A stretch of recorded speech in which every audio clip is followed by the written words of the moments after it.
what's up, everybody? Welcome to AI for Founders. This is Ryan Estes. Today, I'm talking to Erbil Yaman from Teamble.com.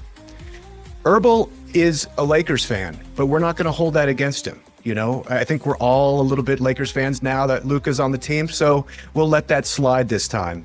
Teamble is an AI-enhanced team feedback tool that's absolutely extraordinary. They launched to number 2 on Product Hunt with just about 1,000 upvotes.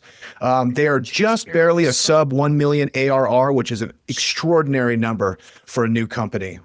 They sell into the C-suite and HR managers for their dynamic, incredible generative AI tool. Hope you enjoy the episode. Today's episode is brought to you by Kitcaster. Kitcaster books your podcast appearances. Specifically, Kitcaster works with funded startup founders, entrepreneurs with exits, and C-suite executives to book them on the world's top podcasts. Now, we know as founders, building your personal brand is incredibly important. And if you're anything like me, the idea of building a personal brand kind of fills you with dread and cringe.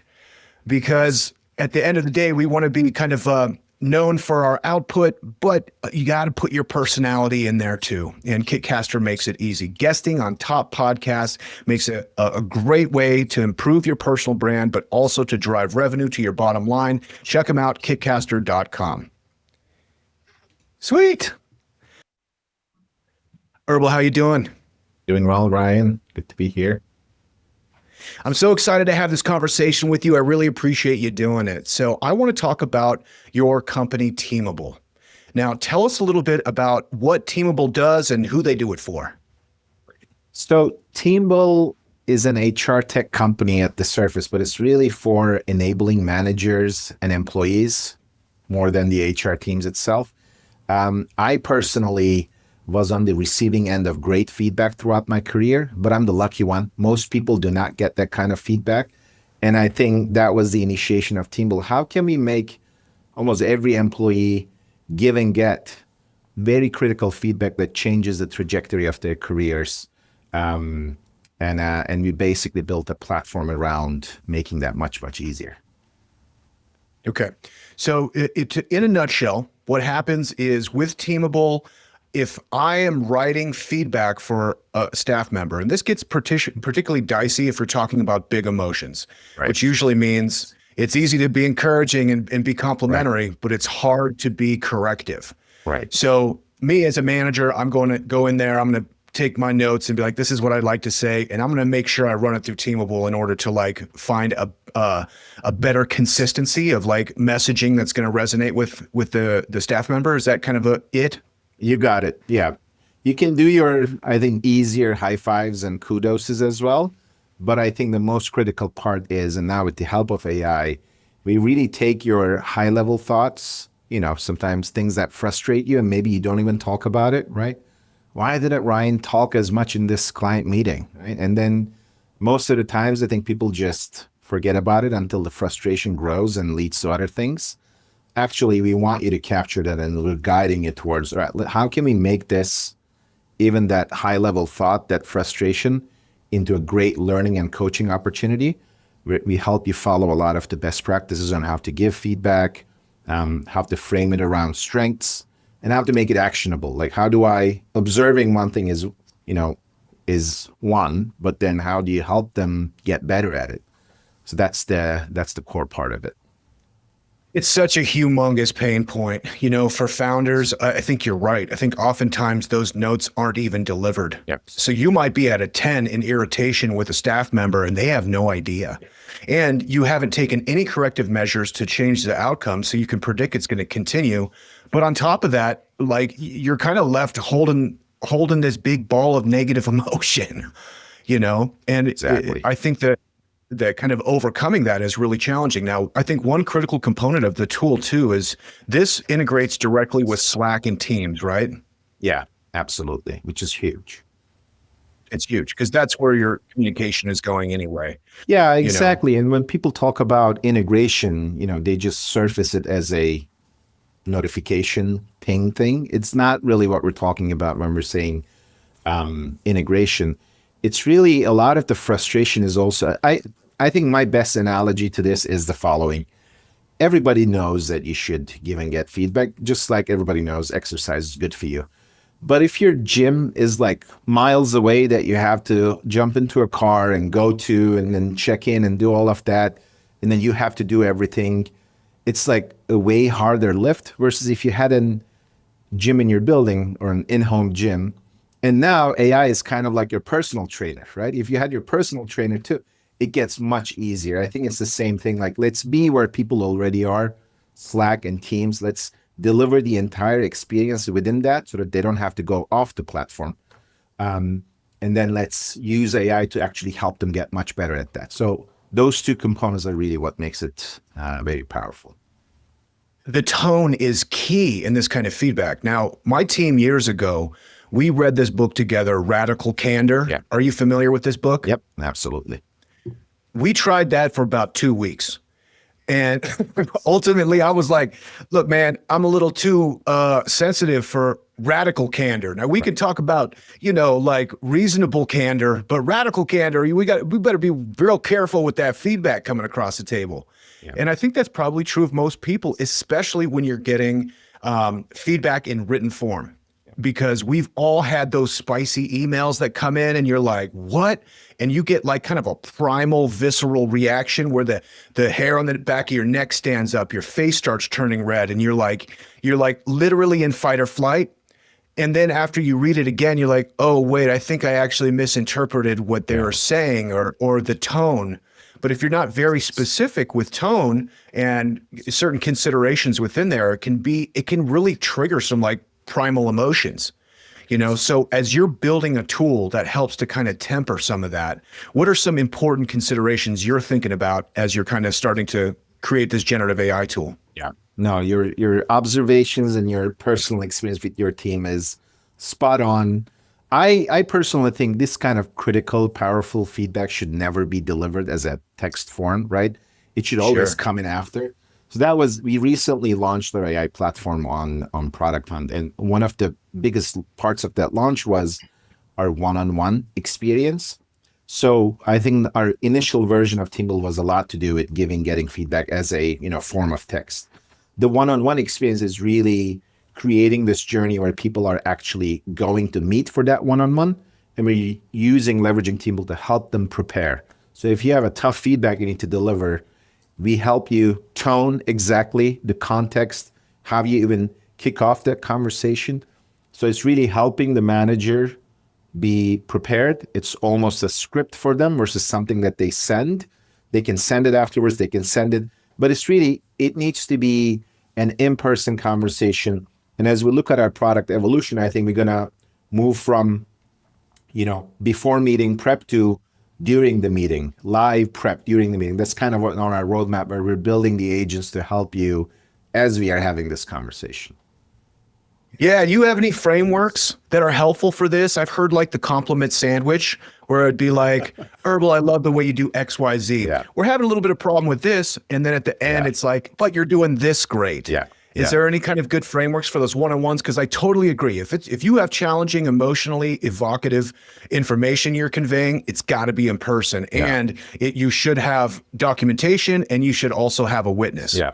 I think that's really important. Yeah. Sometimes also referred to as this feedback or nasty sandwich. You should avoid that. You should never try to kind of squeeze in some compliments to really dribble. People notice that. People are like, okay, where's the but? When is the but gonna come? So every piece of feedback should be genuine, and I would say focus on. So a lot of times people, I think, under-deliver the praise and kudos and never deliver the critique, right? I think you should do as good of a job on both. When you're delivering someone a kudos, a high five, I think it should follow the same structure. There's a very powerful framework called the SBI, so situation, behavior, and impact. So you should clearly lay out whenever someone did something really well, you should also highlight what was the situation, what behavior did they, perform, and what was the impact, right? The way you showed up in that meeting with your technical credibility really kind of elevated all of our status in front of the client. Love you seeing you do that. Do more of that. Like, it should be that specific. It shouldn't be a good job at the meeting. Similarly, I think that conversation should also be, you did not talk in that meeting. Client asks really specific questions and we were waiting for you to talk and you did not. And what happened was our credibility kind of decreased. The client would probably lost it. That level of specificity. And I think on the critique side, the next step component, describe the situation, describe the behavior, the impact, and then give them guidelines on the next step. One of my mentors said, I think the best kind of feedback is if you can take the suggestions and like put it as a 10-minute time block on your calendar for every day or every week to practice, that's as specific as it should get. So I think that would be my kind of framework on how to think about it. I love that. That's could be a radical shift for people that are going from zero to going to that kind of accountability. Is there kind of a bridge, if you're going to a place where like, okay, the team is going to expect feedback from the majority of our interactions, little notes here. Is that something maybe you address it as the team of like, hey, moving forward, I see that I could be a little bit better with handing out kudos, but also handing out some important instructions. I just want to let everybody know. Do you think opening the table up to that conversation is a good way to begin? Yeah, I would think so. I also think this is like a muscle that you build individually at the team level, at the organization level. But a lot of our clients, they come in at different philosophical stages about this, right? Some of them are more robust. They want to do, exactly what they want to do. They want to leverage us. Some of them are, this is interesting. We want to do, where do we even start from? I think you start from things that are probably lower hanging fruit. The kudos, the high five, the praise, it's easy to do, but start with that, like build that muscle slowly. And you can go into more critical conversations like one-on-ones, that you can build upon. Once you establish, I think there's like a great ratio of 5-1. For every 5 praise, you should give 1 critical feedback. So bank on the praises first, and then you have the credibility to deliver the. So it's not one sandwich, it's a long form meal that you have to kind of stage, Dude, I'll take a sandwich analogy all day. All day.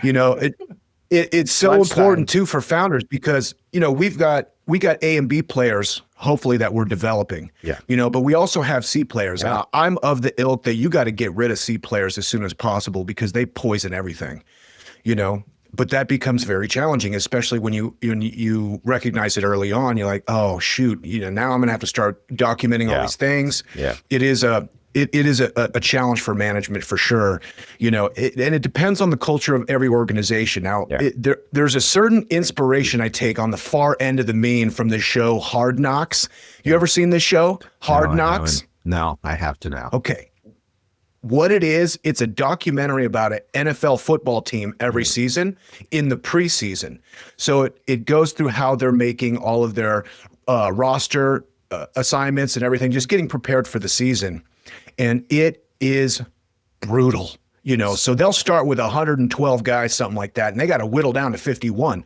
So you get all of the feedback from these interviews, where they bring people in and they'll bring you in and be like, Erbil, thanks a lot. I'd like you to sit down, please. They say, I'm afraid that you're too slow. You're not strong enough. You're not smart enough to know the plays. And for those reasons, we're cutting you today and you need to turn in your playbook and all your stuff. Yeah. It's just like, ouch. Yeah. Oh my God. And so these guys are like, okay. And then they kind of leave unceremoniously. Now, that's the NFL, right. This is, obviously like cutthroat. Right. But the thing that I admired about it is it was honest. Yeah. And it does give people the opportunity. If it's like, hey man, you're too slow at this position, maybe you should go work on speed coach for a year and then we're happy to entertain blah, blah, blah. But like, it's very direct. And sometimes being very direct is very hard, especially for Americans because we hedge. So we do something like, well, you're not the slowest. But when we're thinking about speed, it's like some people are very fast and then they're at the top and you're not really at the top. Like Americans have a really hard time of being like, you're too slow for the position. So a tool like Teamable is something where they're like, what do I need to say to be direct, but to be compassionate? You don't want to be cruel, but like, help me out. That like becomes a major concern for management. Yeah, I love sports analogies. I'm a basketball player myself, and I think the professional sports team analogy is a great aspiration and inspiration, right? You don't hesitate watching the game tape. If you're not watching the game tape, you're not doing it right, right? But we don't have that in a lot of roles or a lot of workplaces, the habit of watch the game tape and be radically honest with each other, right? I think one professional like workplace organization is Bridgewater, and that's a very unique. Do you know their Ray Dalio's philosophy on kind of radical honesty in the performance? So it's a lot like a professional team, and that's a tough culture, right? Not a lot of people make it, and we're not saying every company should be like that, but there's a lot of learnings to get from that for sure. And part of it is what you said, how do you change the tone and the language to deliver it effectively? So you're being not too disruptive to, I guess, our existing understanding or cultural, what the culture is in a workplace, but you're taking the steps to talk about performance and not in a sense of let's talk about your last 12 months in retrospect. It's more about how can we talk about it frequently with the goal of improving you, not just cutting people off or promoting people. It's a big shift, and it requires a lot of hard thought and effort and tools like this. 100%. Quick sidestep. You're a basketball guy. How's your bracket looking? Uh, I am a basketball guy, but unfortunately, March Madness is a new thing for me. It is for some reason I couldn't get to. I need to watch one game to see the thrill in it. I think it's the one game you're in or out aspect of it is the big thing. I am originally from Turkey, so I follow the European League and NBA a lot. But yeah, how about yours? How was your bracket going? I saw someone posted AI was like incredible at predicting the bracket. Did you see that? Oh, really? Yeah. Well, Apparently. there's not a lot of upsets, so Okay, that interesting. it's that kind of year. I mean, I love March Madness, but I'm an NBA guy myself, Yeah. and I'm in Denver, so I'm a big Nuggets fan. Oh, okay. So we have So a get bone to ready for pick. playoffs. I'm a little bit unnerved. They've been sitting the big guy, Yeah, so yeah. Getting him ready for waiting the for the team to gel a little bit. Yeah, yeah. That seems like I guess after especially the play-in structure, that looks like the strategy a lot of teams are kind of applying. If you feel like you made it, maybe sit the big guys to let the team gel a little bit. I'm a Lakers fan, so I don't like the Nuggets that much, as you would understand. Yeah, Yeah. yeah. Well, there's a lot of talk going right now that the Lakers aren't scared of the Nuggets anymore. Like Well, we'll they see. got the One game Nuggets doesn't. figured out. One game doesn't. And there's like a long history of losses versus one win recently, so I wouldn't. Yeah, TBD. yeah. The Lakers don't want to see Jamal taking that shot with time running out. Yeah, which It's great. happens every playoff. Nice, man. So Awesome. Okay, I want to talk about your product hunt launch because you did an extraordinary job yeah. of launching the product. What went into that launch, and how did you kind of tactically prepare to launch on Product Hunt? Yeah, absolutely. I think, I see Product Hunt as like a big party that you're throwing, but if you don't let people know who's going to show up, it's kind of a little bit of that's the mentality. You need to kind of knock the doors of influencers and people who are interested in products like this beforehand. So I spend a lot of time, not publicly on surface, but pinging people on LinkedIn, on Twitter to kind of show them like, look, this is what we're launching. This is what our website looks like. This is our philosophy. What do you think? Give me some feedback. I think for a lot of people who are going to launch on Product Hunt, it's a great platform to show what you've been building to the world. But the day off is one part of it. I think the weeks leading into that is where you really do the work. So that was probably one of the biggest things.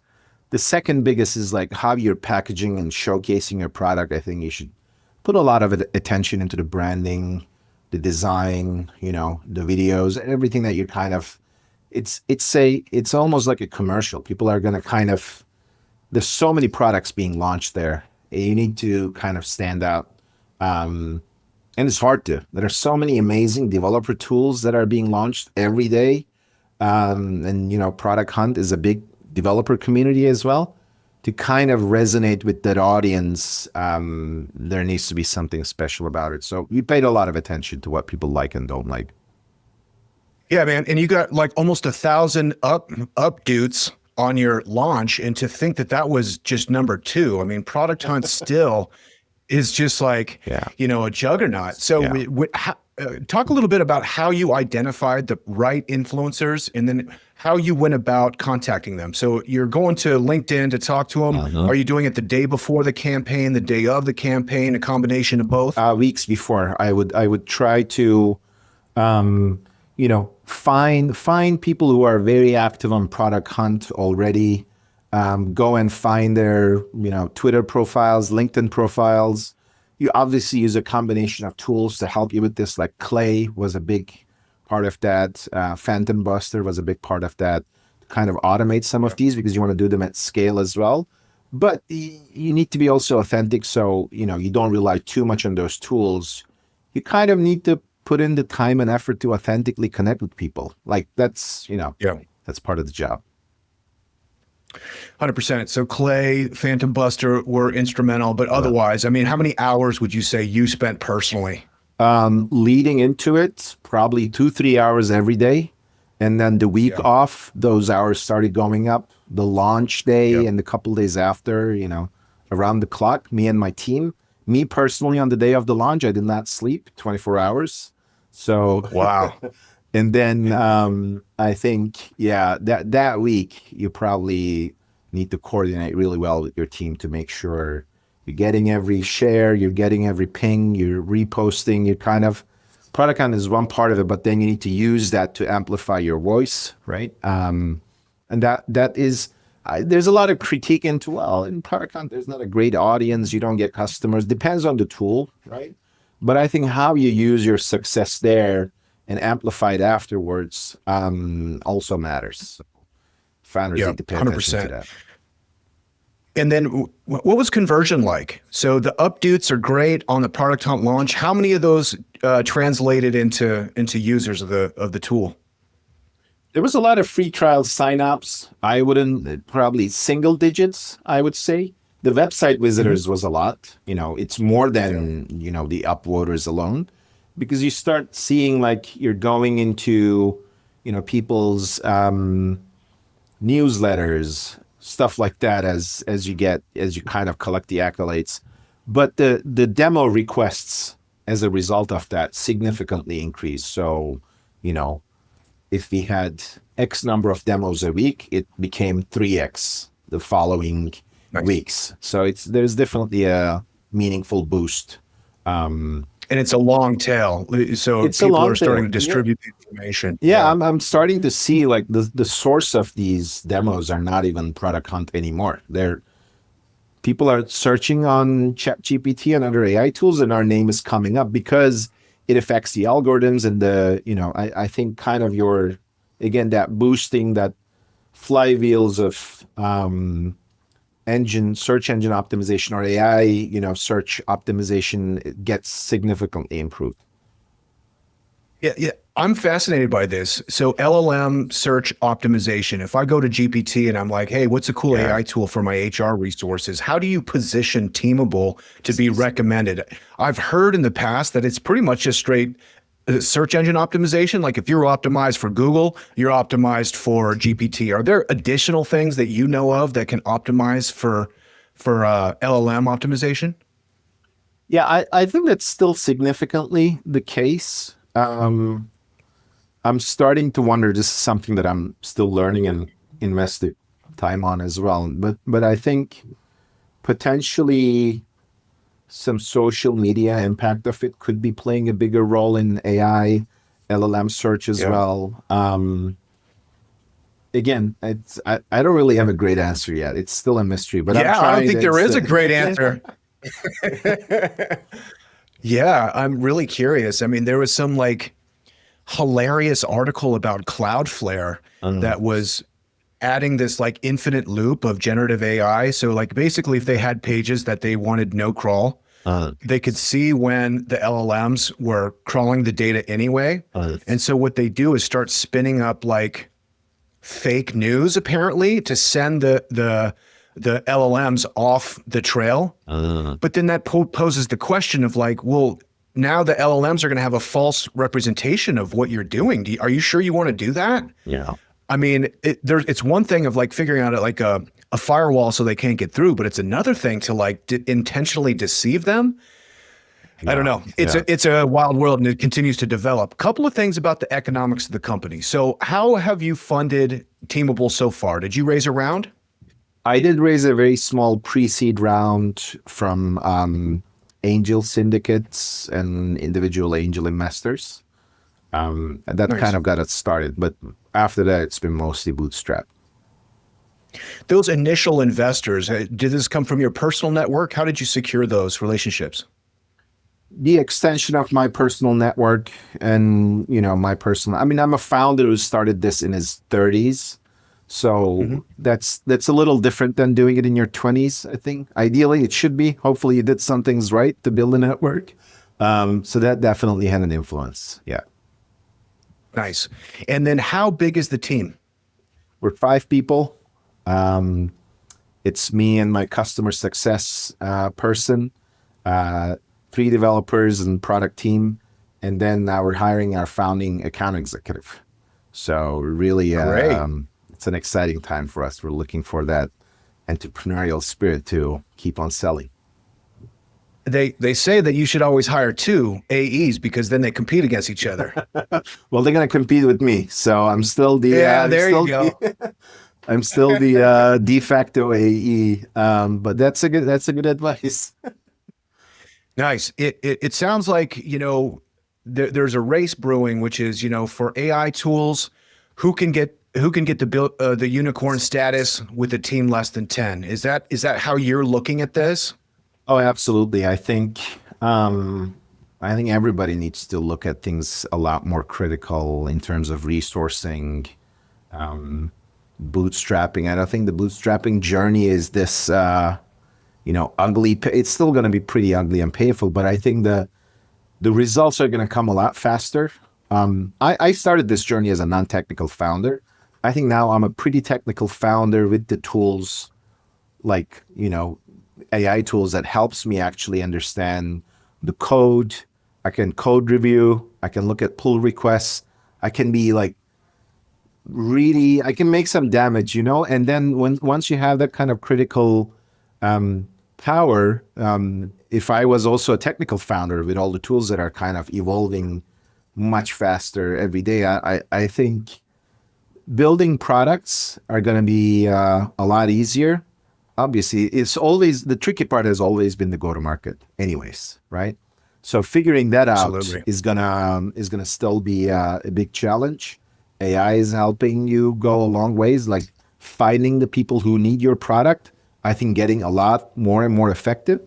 You're gonna still need the people who are gonna call the phones, I think.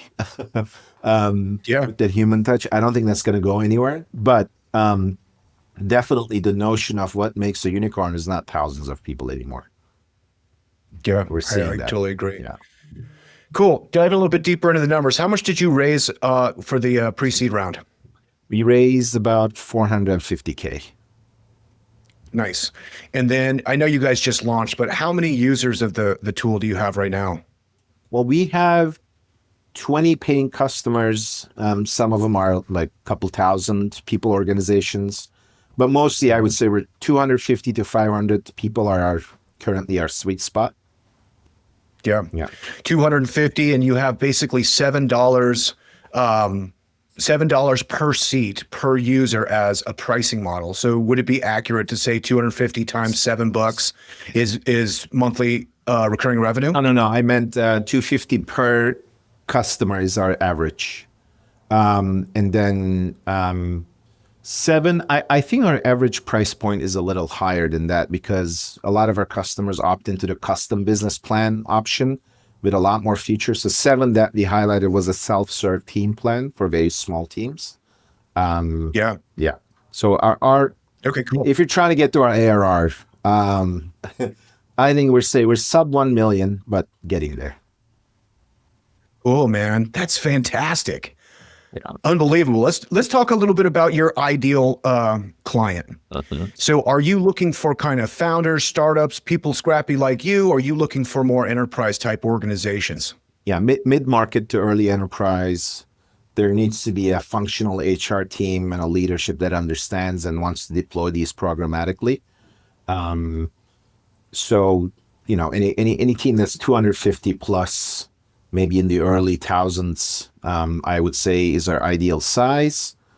From an industry perspective, I think there's part of this is the nature of the industry. If employees and their talents are your most important thing that you sell, right? Like professional services, I think these practices matter a lot more than a product organization. So professional service is a great fit. Philosophy also matters, right? Does the leadership has this mentality of, hey, this is important? Right? Because a lot of organizations also say, this is a nice to have. So you need to find the organization that have that, either the leadership that came from these kind of school of thoughts places, right?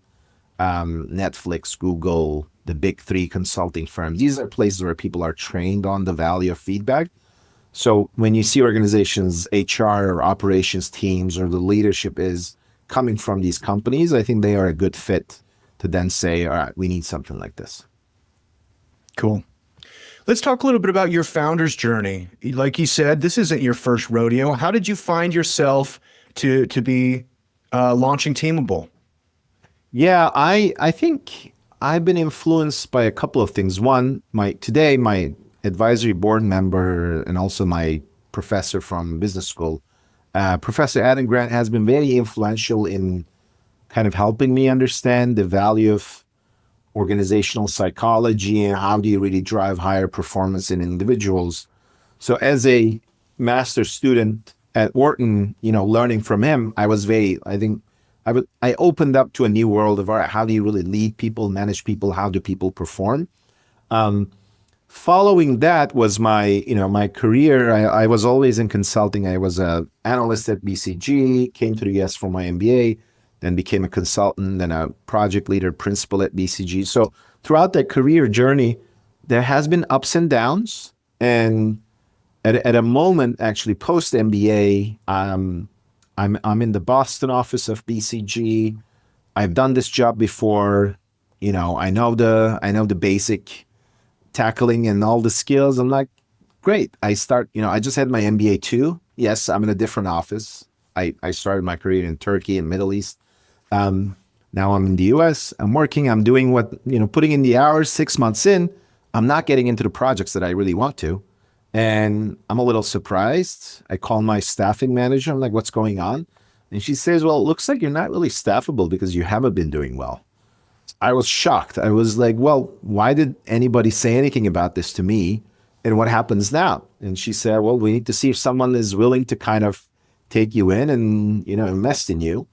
This was one of the great things at BCG, right? They, if you go off the track, they help you. In a lot of organizations, I might have been, just a year in, kicked out, versus they intervened. And the manager kind of got me under his wings. We started working for 2 weeks, and then says, hey, let's grab a coffee. We sit down, and it lays it out, right? Like very clearly, 30-minute conversation. Here are the things that I think you're doing well, but there are these 3 areas that you're not really cutting. Like you need to focus on, just like that hard knocks conversation. You need to focus on this. Yeah. And then it was a light bulb moment. I was like, oh, okay. I didn't know that was the expectation. I can do that. I was coming from a different workplace culture that I didn't know. But then the moment that hits, couple years, keep on having those conversations. I was the top performer in all of Northeast of the BCG offices, right? So imagine the powerful, transformative effect of feedback. You were here, and then now you're here. So if you look at your organization like that, your bottom performers could actually be your top. Like when you talk about the ABC players, right? Maybe some of those C players could be your A, and even maybe you could lift all of your B players to the level of A players. Imagine how much that would do to your organization. So that really stayed with me as a transformative thing. I always knew I wanted to start a business. And when I started exploring the ideas, this was always the leading, like, how do I bring this powerful, transformative journey into people's lives at the workplace. That was really the starting point. And Adam Grant was the first person I pitched to. And once he was like on board, then I'm like, I have to do this now. So What a great story. I love that. And it makes so much sense because you had the visceral experience of being blindsided by feedback that you had no idea. You know, and it's so relatable for so many people that if you don't see it coming, then there's nothing you can really do. So it's a great origin story. I love it. So you're here, you're Turkish. What is the startup scene like in Turkey? I've been kind of disconnected from it for a while. I think what happens is a lot of talented people kind of come to the US and start their journeys here versus launch it in the US. I think there has been a lot of successful startups launched in the US around more B2C, food delivery, mobility. I think Turkish founders are really good at those industries. Even that like 15-minute delivery kind of the concept was, I think, brewed there and came to here. But yeah, I see a lot of like AI researchers, engineers, they're mostly in the US now. I think there has been a massive migration of talent from Turkey to the US. So I don't know the future. I wouldn't know if the future is bright for Turkish entrepreneurship, but for the diaspora at large, I think there are very talented people. Yeah. Cool. The Turkish diaspora. I'm going to have to follow that. That's amazing. Yeah. So your analyst colleagues, they think you're crazy for founding a startup? They're not analysts anymore. The grass is always greener, I guess. You have to be a little crazy to do this. Doesn't make a lot of sense at any kind of moment, to be honest. So you just need to be the kind of person who doesn't really care what other people think. I love it. Well, it's a heck of a skill set, MBA, analyst, startup founder. That's a great way to go about it. It's usually once people have enough institutional understanding that they're making a crazy risk, they don't do it. Yeah. The math doesn't add up. So. Cool. Erbil, this has been amazing. Is there anything I should have asked you but didn't? No, Ryan, we covered so much. I really appreciate it. This was wonderful. 100%. I want to give our listeners an opportunity here. You're extending the Product Hunt promo offer, which is a month free to try the product, which is promo code PHLaunch at checkout, correct? Yeah, absolutely. Or schedule a demo and we still will apply the code and give you your month off in our highest tier. Yeah, you know what? Do that. Schedule a demo and tell them the podcast sent you. Yes. And he'll take care of it. Cool. Erbil, this has been amazing. Thank you so much. Thank you, Ryan. So let's talk about podcasts for a second. You're listening to one, which is awesome, by the way. Thank you so much. But have you ever thought about being a guest on a podcast? Like seriously, imagine sharing your story and your expertise and your business all on shows where your ideal customers are already listening. Kitcaster connects founders and entrepreneurs, professionals with podcasts that actually make sense for their brand. No pitching, no guessing. You just have great conversations on great shows. And the best part, Kitcaster handles everything. You just show up and bring your A game, Kitcaster does the rest. This is hands down one of the easiest ways to grow your personal brand and just create a wellspring of content for short video, for blog posts, for speaking engagements, for whatever. So if you've been thinking, yeah, I really need to step up my content game, go to kitcaster.com and apply today. Now back to the show.